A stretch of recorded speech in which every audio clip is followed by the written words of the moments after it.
Hey y'all, welcome to your first year of drum lessons, week 19, Drumset edition. My name is Penny Larson and I am super happy to have you here joining me today as we continue our trek through a whole year of drum lessons. Today, we are going to talk about the shuffle. If you didn't tune in to Wednesday's lesson, you might want to go back and check that out, because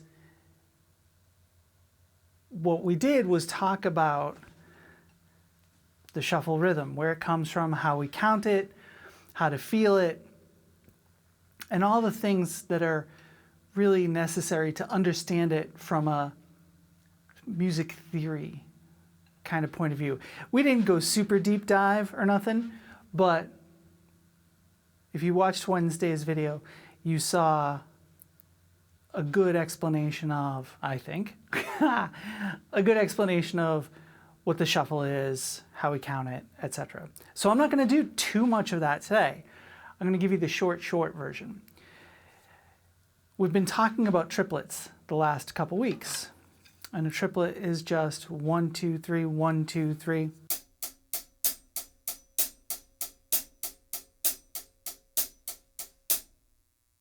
Three eighth notes per beat. That's our first triplet that we deal with. There are other triplets too, but that's the one we're going to deal with the most.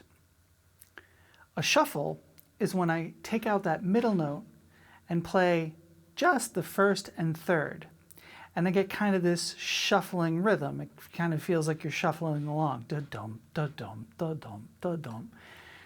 And there are other ways that we can feel the shuffle, which we talked about on Wednesday, but I'm not going to spend too much time on those today. For now, we're going to be totally focusing on the shuffle as it relates to an eighth note triplet kind of vibe. Which means literally, if I'm playing a triplet, 1, 2, 3, 1, 2, 3, 1, 2, 3. I'm just going to play 1 and 3. 1, 3, 1, 3, 1, 3, 1, 3, 1. Pretty simple, right? Several styles of music have this feel as their underlying time feel for pretty much all examples of the genre, right? So this is incredibly foundational in our trek to learning about drums and rhythm. We're going to have a worksheet like we do. The PDF will be available down below. You can print it out, look at it on your device, your tablet, whatever. I'm going to play through all of these for you. The reality is there's a few of these, if you want to play a shuffle with a band, there's a few of these that you will play all the time. And there's a few of these ones down the bottom that are kind of esoteric and you might never play, or you might play once in a while. And we're working on them kind of just to build our muscles, right? To build our understanding and our independence of what we can do against that shuffle time feel, okay? I'm a big believer that learning more things than might be musically appropriate means that when you know, that old saying, less is more. When you scale things back and you play something simple, it's gonna help you if you have a deeper understanding of what exactly simple is. Okay? So let's just start with number 1. So something I did was I'm using the same bass drum patterns that we've been using in our last couple weeks lessons.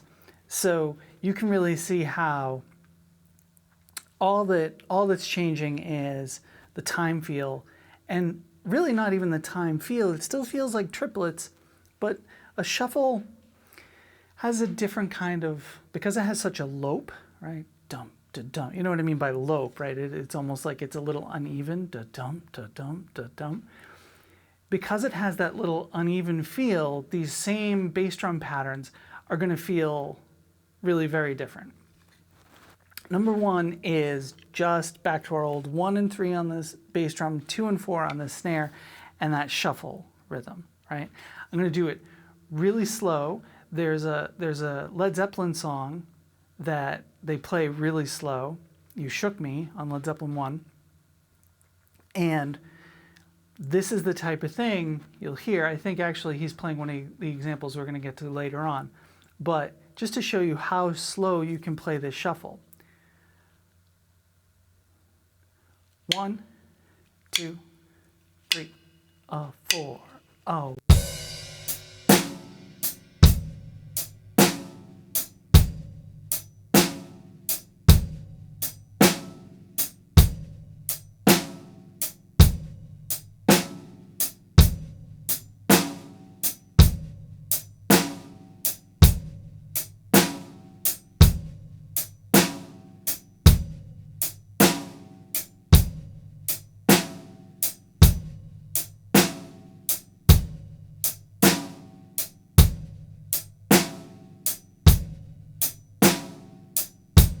And a little bit faster.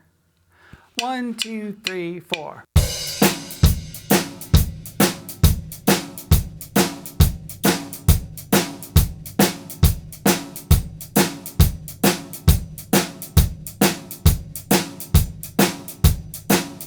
The shuffle is the type of thing that you'll see often played very fast indeed. I'm going to try and play this a little bit faster for you just so you can see what I'm talking about. It becomes really a matter of that hand technique we've talked about. That open close that I've been bothering you all about for your double stroke rolls, this works for up-tempo shuffles too. So let's take that tempo I was just playing. 1, 2, 3, 4. 1, 2, 3, 4.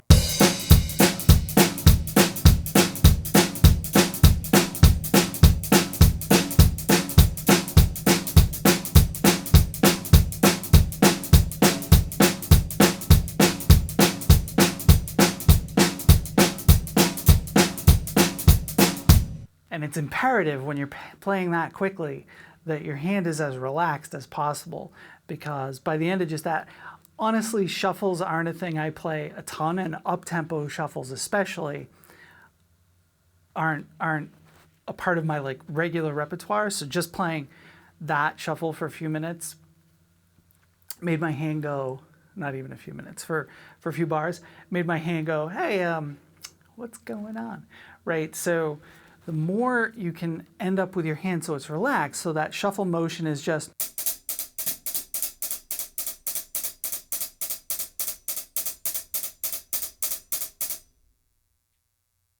the more you're going to be able to do this for a whole song. Let's try number 2.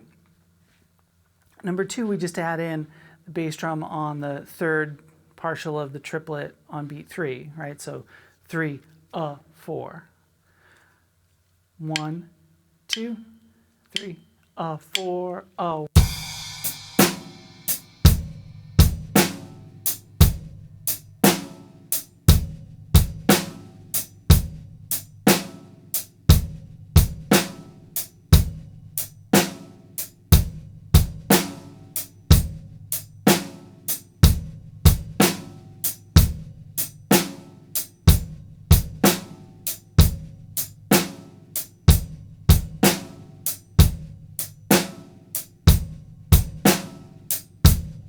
And a little faster. 1, 2, 3, 4.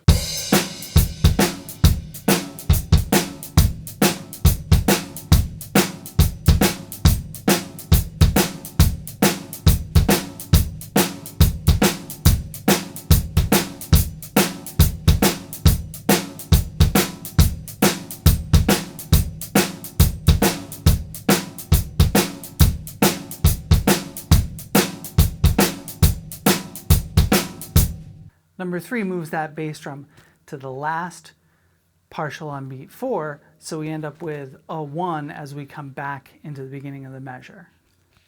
1, 2, 3, 4.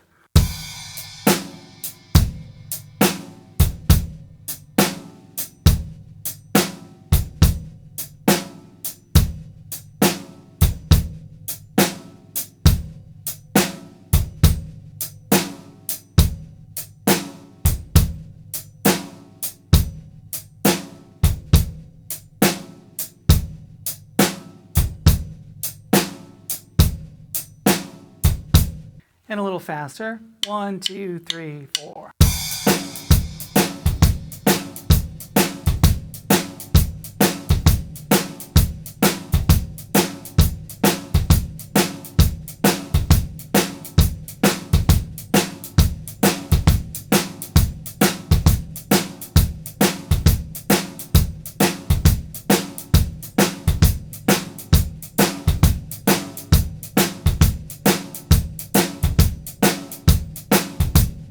And like when we've seen these bass drum notes before, number 4 is just an extension of number 2. I'm going to do 1 and then 3 with the bass drum. So I'm adding that third partial on beat 1 as well as on beat 2. 1, 2, 3, 4,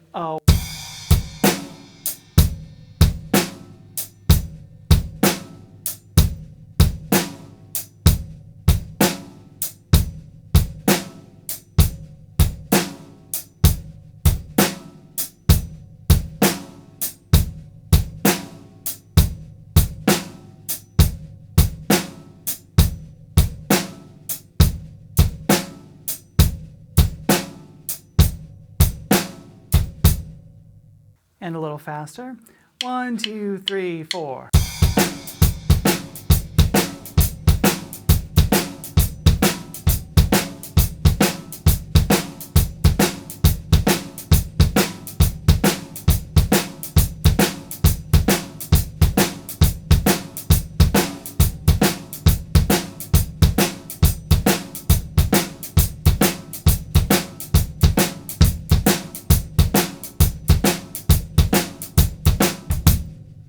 And then the same idea, number 5 is doubling up on number 3. So on beats 2 and 4, I'm adding that third partial, that 2 triplet, and then 4 triplet. So that leads us into beat 3 and beat 1. And that sounds like this.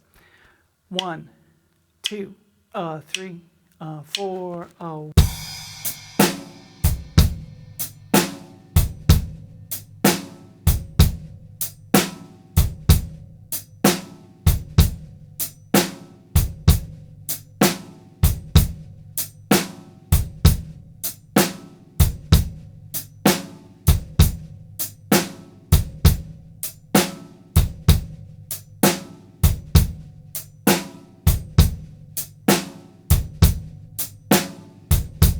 and a little faster.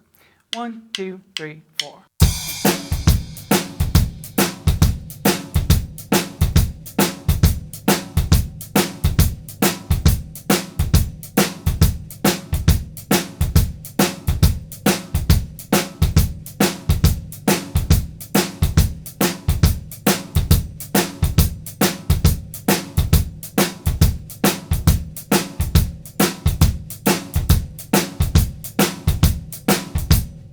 And if working on the 2 notes of the shuffle is good for your hand, working on the doubles on this page will be good for your foot as well, right? You get the same kind of workout almost, I don't want to say by accident, because of course you're working on it, but it's a side benefit to working on this feel is when you're doing that into the beat, a 1, a 2, a 3, a 4, ta-dum, ta-dum, ta-dum. It just creates a very natural, it almost forces you to use moderately good technique, and then you can work on it from there. Number 6, now I'm going to put number 4 and 5 together. So now I get the bass adding the partials on all 4, the third partial on all 4 beats. 1, a 2, a 3, a 4, a 1, a 2, a 3, a 4. This is an incredibly common beat you'll see in blues. I'm going to play this one on the ride cymbal for you just because this feels ride cymbal-ish to me. You can totally play it on the hi-hat. You could play it on the cowbell if you wanted. You could play it, you could ride on the snare for this if you want. But I'm going to play it on the ride just so you can see how that sounds. 1, 2, 3, 4,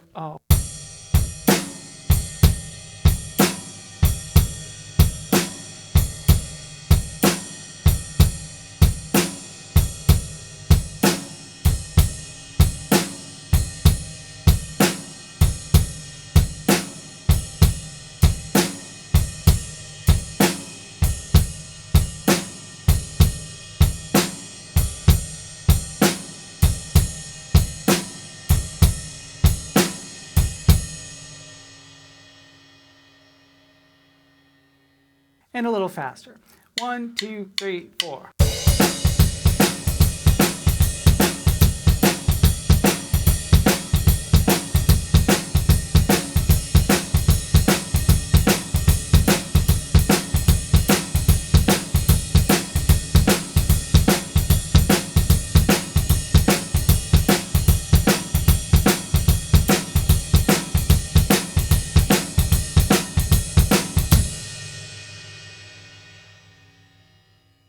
Like I say, that one, if you learn to play that one really well, you can play with a lot of bands, a lot of songs, right? That is a very common groove to play. Number 7, and again, we've seen all these bass drum patterns before, so I'm kind of explaining them, but I'm doing like a short version. If you want to see a little bit more explanation, refer back to our previous lessons. Number 7 has that all 3 notes of the triplet with the bass drum on beat 3. This is a little unusual of a kind of thing to do with a shuffle, but this type of independence, right, and independence just means my hand is doing one thing and my foot is doing another, is an important thing to work on. So let's see how this sounds. Number 7, slow. 1, 2, 3, 4.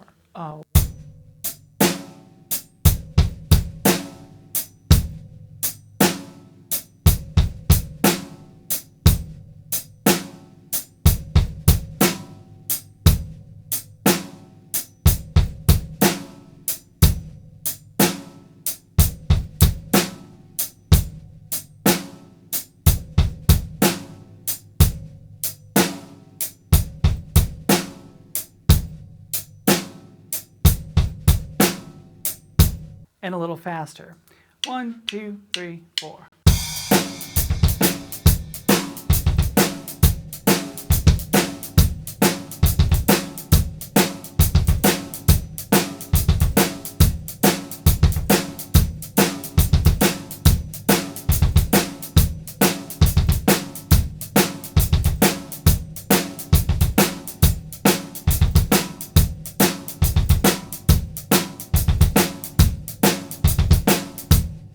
I don't think I need to tell you that that one's a workout for your foot, right? Those three notes, if you can get that at a pretty fast tempo, that's a nice workout.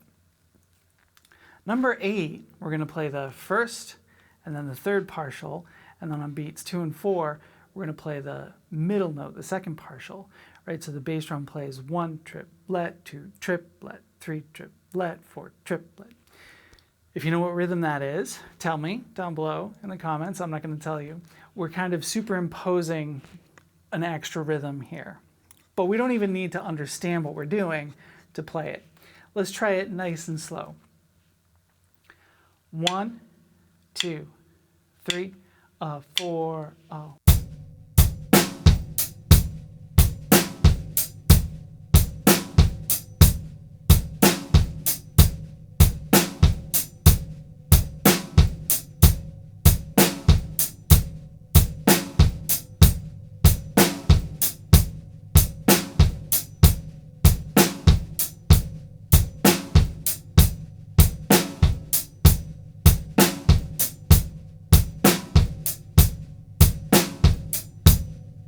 and a little faster.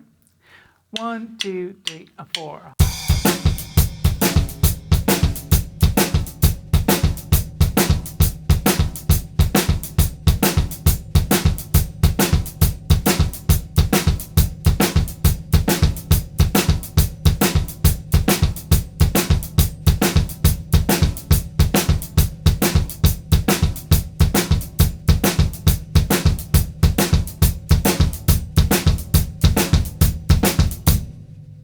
That's another one that is, I think, pretty useful, right? It's nice when you're playing the shuffle to set up that alternate feel with the bass drum. Number 9, this is one of the ones where we get a little, this one is about working on your independence and might not be my first choice for most shuffle-based music. I don't want to discourage you from experimenting and playing, more interesting bass drum patterns, but sometimes people expect to hear a certain thing from the drums. And I want to warn you, some of the patterns that we do that are going to be seen as a little bit more, let's say progressive, let's use that word, and some patterns that are going to be seen as more traditional and more what people are just expecting, right? It's all about expectations. Genres kind of don't mean anything beyond expectations, right? You're telling people, hey, you know the other music that you think of when you hear the word blah? Well, this music is going to remind you of that music, and so it's going to be blah as well, right? And then sometimes you can bother people if you make it like blah plus a little, and you still call it blah, right? So I just want to warn you, some of these patterns are a little, you might be doing blah plus a little, and you might get looks. So number 9, we've got the first 2 partials and then the second 2 partials with the bass drum. So 1 triplet, 2 triplet, and then just repeat it on 3 and 4. And that sounds like this. Slow. 1, 2, 3, 4.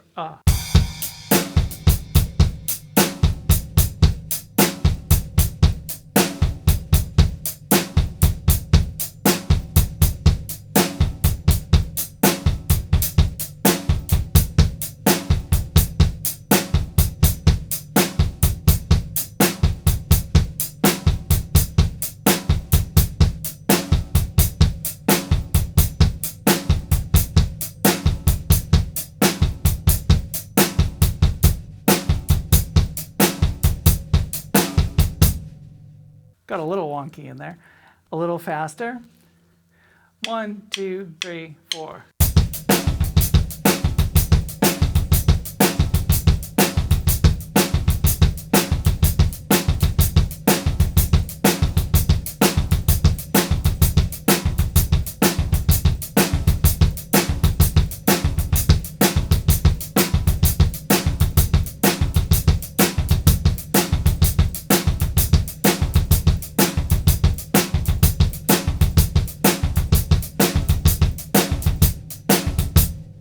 That's another one that at tempo is going to be a good workout for your foot, right? You're playing 4 notes in a row, and that kind of can't help but be a good workout for your foot.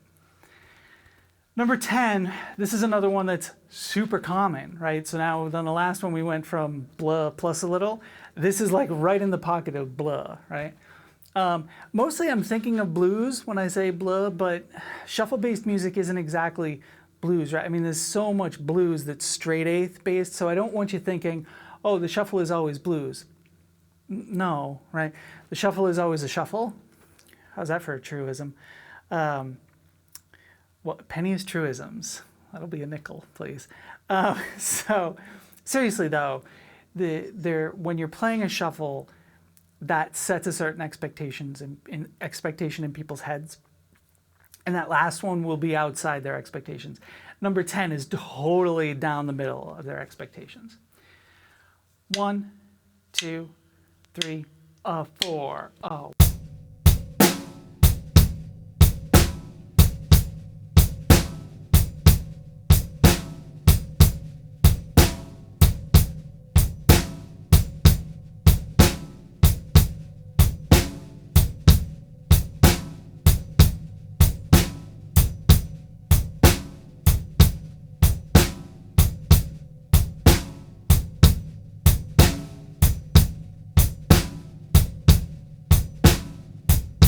And I could totally do that one slower too. Actually, let's do this one slower just to see what that's like.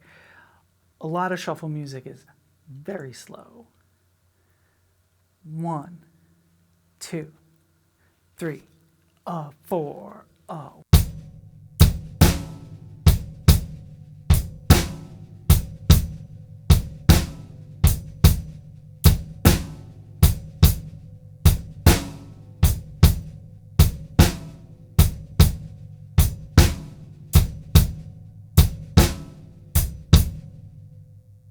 And that was by no means excruciatingly slow. Shuffle, there's tons of music can go slower than that too.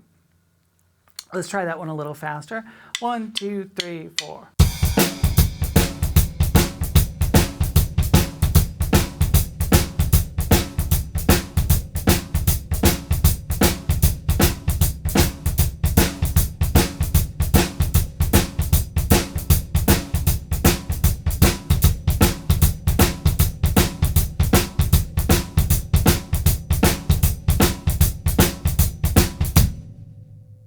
your right hand and your right foot are playing together, so you're getting that doubles work on both your right hand and your right foot.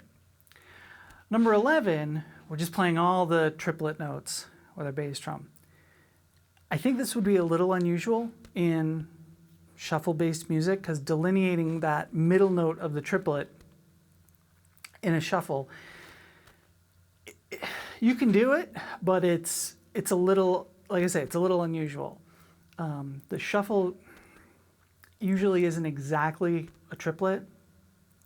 It's kind of felt. It's middling, right? It's a feel thing. It's one of the reasons it took computers so long to play music that rhythmically sounded anything other than very straight, right? Because computers don't like, well, it's almost a triplet, right? They're better with it now, but so that middle note of the triplet, if you're spelling out the whole triplet, 1 triplet, 2 triplet, 3 triplet, 4, what you're doing is you're taking the shuffle and you're really, really forcing it to be triplet based instead of, we can move that note that I've been counting, 1, 2, 3. We can move that like closer to the beat or farther away from the beat and change the feel of the shuffle.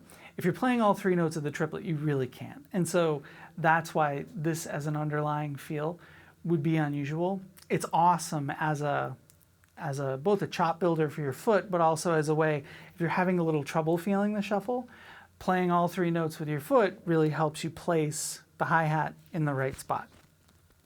Let's give this one a try, number 11. 1, 2, 3, 4,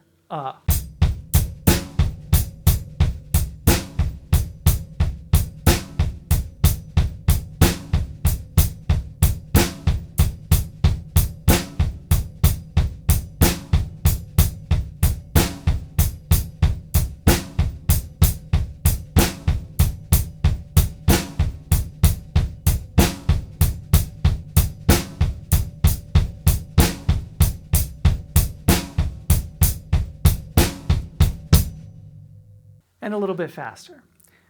1, 2, 3, 4.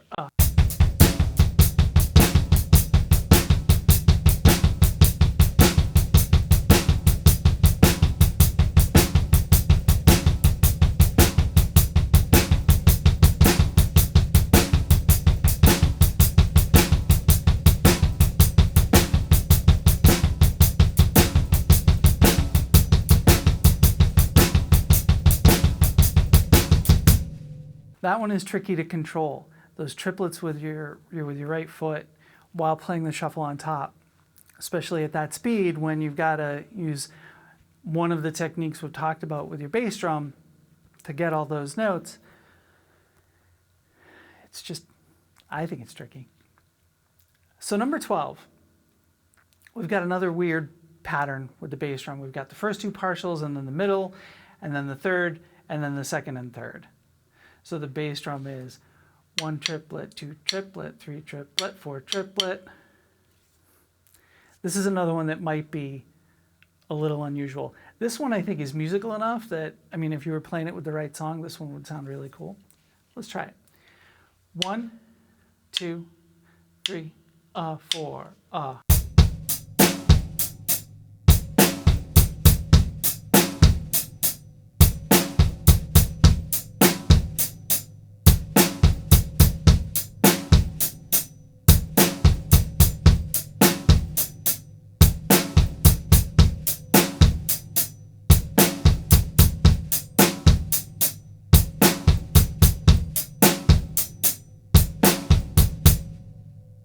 and a little faster. 1, 2, 3, 4.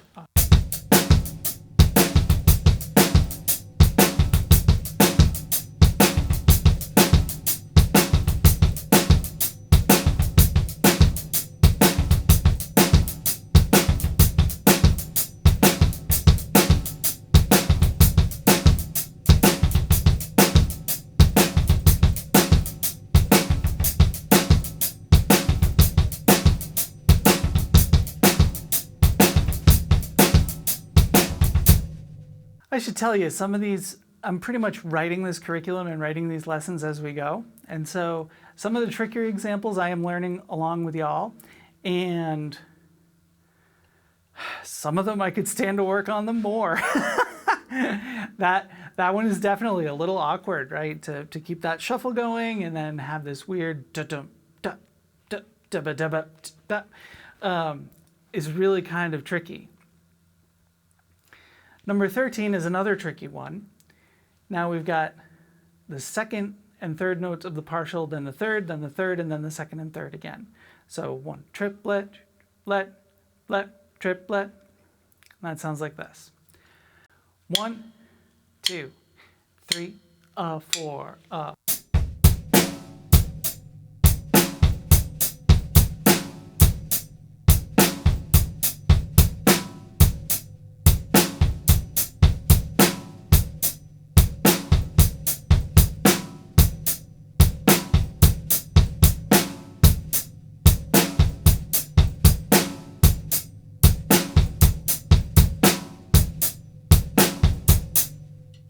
And a little faster.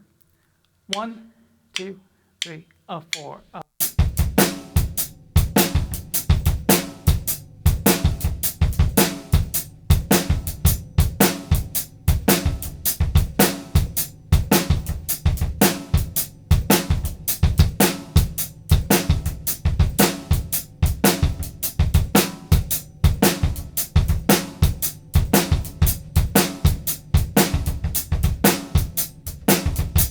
Okay, I'm gonna cop to y'all. I have trouble playing that one at a more moderate tempo. I can play it slow. That one is killing me at this tempo. I wrote that bass line not thinking about, hey, in a couple weeks I'm gonna have to play that with a shuffle pattern. And it is just really awkward for me. And I'm gonna draw a little star next to that one. This is the first. That's not true. A couple of the roll pattern fills that we did a few weeks ago, I've been working with those because I like them so much. I really am writing this curriculum for y'all this year. And in a lot of ways, it's curriculum that I've been using for 30 years, right? But in this format, it's never been exactly like this, which means I'm writing a lot of new examples. And sometimes I'm stumbling on examples that I'm finding difficult to play, so hooray. Number 13 definitely is a killer for me, at least. Number 14, now we've got that third partial with the bass drum, and then on the fourth beat, the second partial. So it creates like a little hiccup at the end. Slow. 1, 2, 3, 4.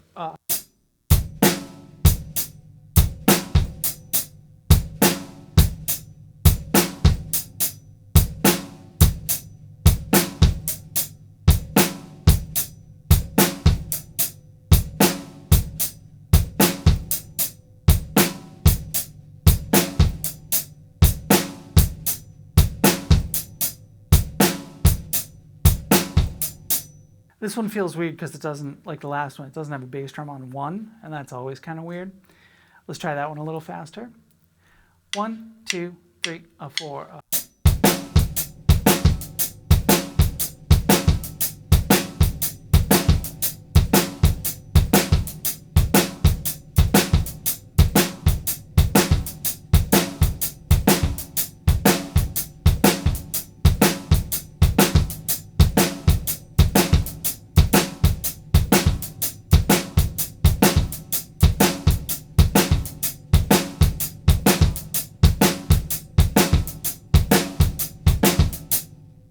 Number 15 and 16 are when we're going to use that 16th note double in the bass drum. So the pattern by itself is kind of simple. In the bass drum, we've just got 1, and then 3, and, right? So there's an extra note after that, like this. 1, 2, 3, 4,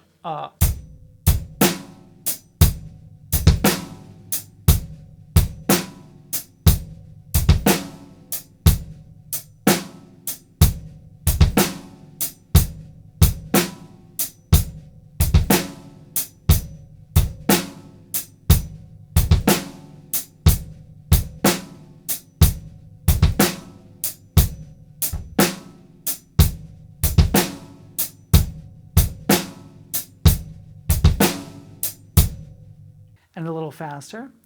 1, 2, 3, 4.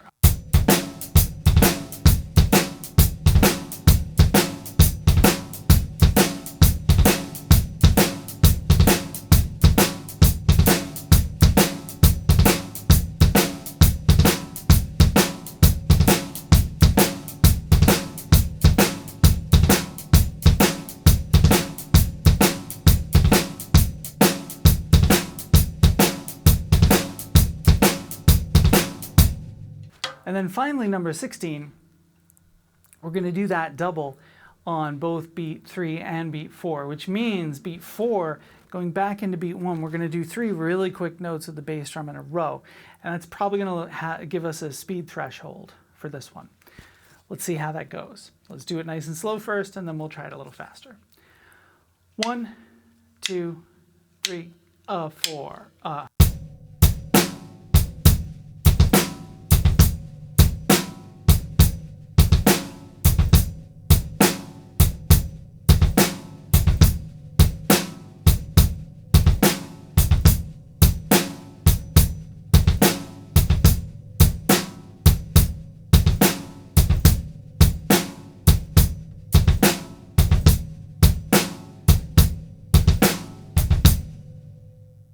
And let's see if we can get that a little faster.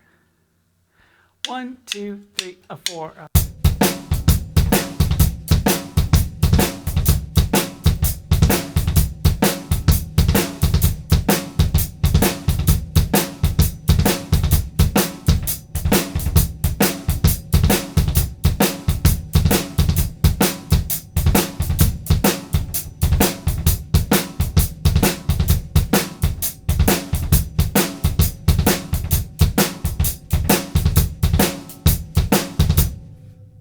So I'm getting a little bit more comfortable with y'all playing when I stretch and when I make some mistakes.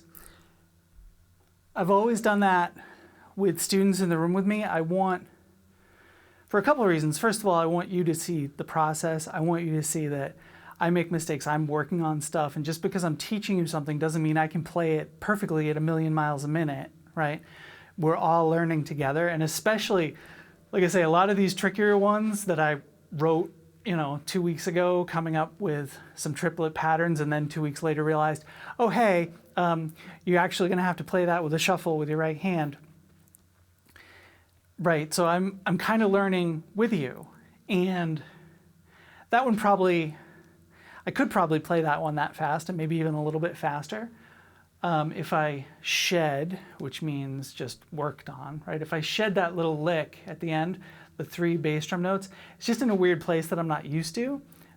I can play it, right? It's just a matter of putting in the time to get those 3 notes in exactly that place and exactly that articulation, right? Or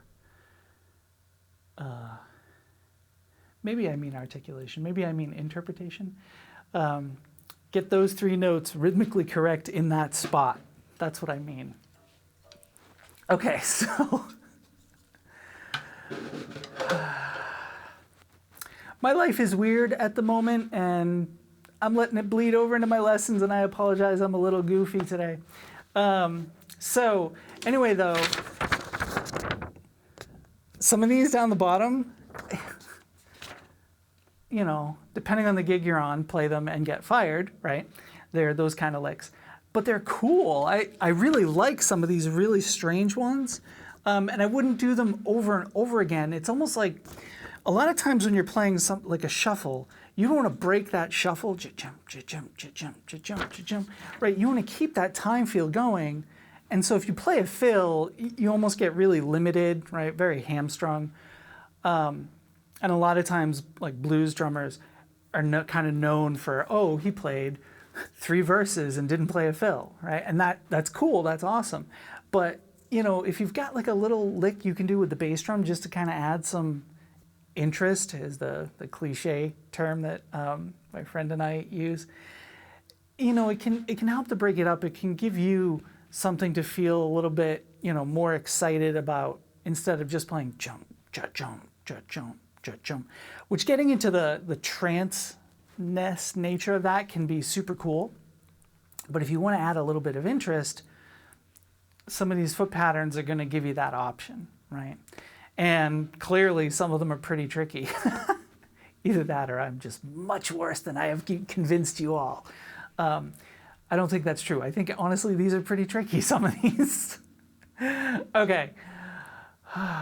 Did I mention the brain is silly today? I really appreciate you guys being with me today. That is going to wrap us up for week 19. Wow. In not all that much longer, I'm going to be making these really crazy statements about, wow, we're halfway through the year. Here you go. We're more than a third through the year. Huh. I like to break things up that way. So more than a third through the year, that is crazy. This started as a little idea when I was visiting my in-laws at Christmas vacation. I was like, hey, I got an idea. And here we are in May, in quarantine. That part was unexpected. All right, really, I'm going to stop, I promise. So if you like this video, give me a thumbs up. If you want to subscribe to the channel, that'd be awesome. This week and last week, I spent some time putting some videos kind of in the bank for the next couple months. I'm playing a bunch of different drum sets of mine. I'm going to be doing some more gear stuff, talking about, you know, how cymbals sound and why cymbals sound certain ways. And the same thing with snare drums and drum heads.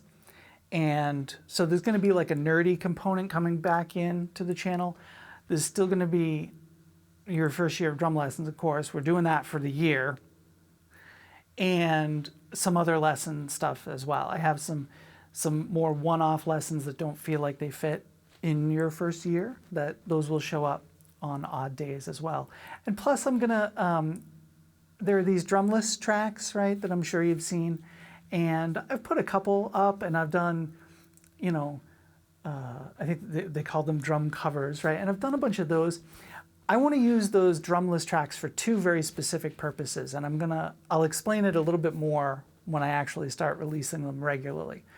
But I'm not super excited about doing a drum cover in which I learn someone else's drum part exactly, unless your name is Neil Peart, right? And the reason is Neil wrote parts for songs. It's not that Neil is Neil, it's that Neil wrote parts, right? So his drum parts were the same every time because that was the drum part he wrote for the song. Versus, I don't know, pick a great drummer, any other great drummer, John Bonham, Alex Van Halen, everybody else. They come up with a groove and then they're doing that groove the same, but their fills change, right? And so there's a lot more improvisation in it. So learning someone's exact performance of a certain tune and the time they chose to keep that take in the studio, man, I'm not super jazzed about that, right? So what I want to use those drumless tracks for is either some like experimentation, right, where I'll either put on the track and I won't have worked on it at all, and I'll just be using it to work out some stuff, and I want to show you guys that. And then also, some of those tracks are really cool, right? Like the Annika Nilles has some great tracks. Dave Weckl has some great tracks that he's made available. And I want to pretend that I don't know the drum parts and create my own drum part. And for some of them, that will be easier than others, right? Some of the songs I know really well, and creating my own drum part will be complicated. But so the first one I'm going to call, like, I think, yeah, I don't know, drum workout or something, right? And then the other one will be like drum interpretation or something like that, right? And so those kind of things are going to come on the channel. And probably some other stuff too. I keep threatening those your drummers you should know videos. We'll see. Maybe I'll get to those soon. I told you the brain is weird. I apologize. At least we got through all the teaching and then my brain is weird. So if you're still here, yay. Welcome to a little insight into my weird brain. So I will see you guys next week. We're going to continue some triplets and some shuffles, and we might talk about something that's very scary. So you can find me on Instagram and Facebook at Penny Larson Drums. Thanks for being with me. I love you guys so much. Take care. Have a great weekend. Love you. Bye.